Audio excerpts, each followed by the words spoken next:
As we near the end of our journey through America's westward expansion, we find ourselves at a pivotal moment in history, the closing of the frontier.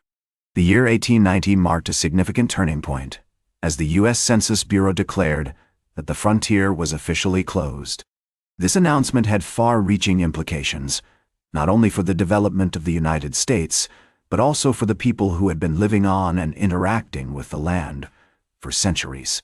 One of the key factors contributing to the closure of the frontier was the rapid expansion of mining and resource extraction.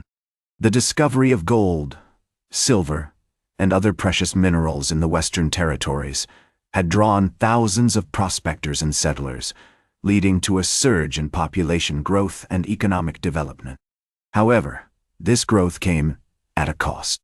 The mining industry's insatiable demand for resources led to the degradation of land, water, and air, causing long-term damage to the environment. The impact of mining on Native American communities was particularly devastating. Many tribes had traditionally relied on the land for their livelihood, and the destruction caused by mining activities threatened their very existence. The Navajo Nation, for example, suffered greatly from the exploitation of their land for uranium mining, leading to widespread health problems and environmental degradation. As the frontier closed, the U.S. government began to focus on consolidating its control over the newly acquired territories.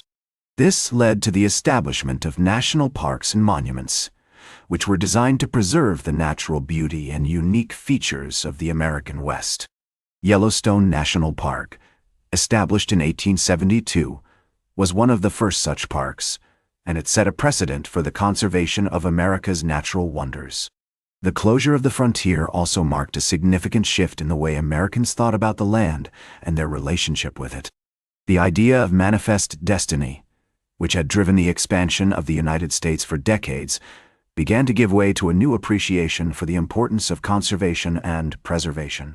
Writers like John Muir and Theodore Roosevelt helped to popularize this new perspective, advocating for the protection of America's natural resources and the preservation of its wild spaces.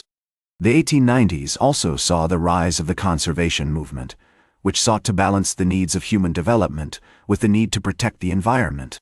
The establishment of the Sierra Club in 1892, founded by John Muir, marked a significant milestone in this movement.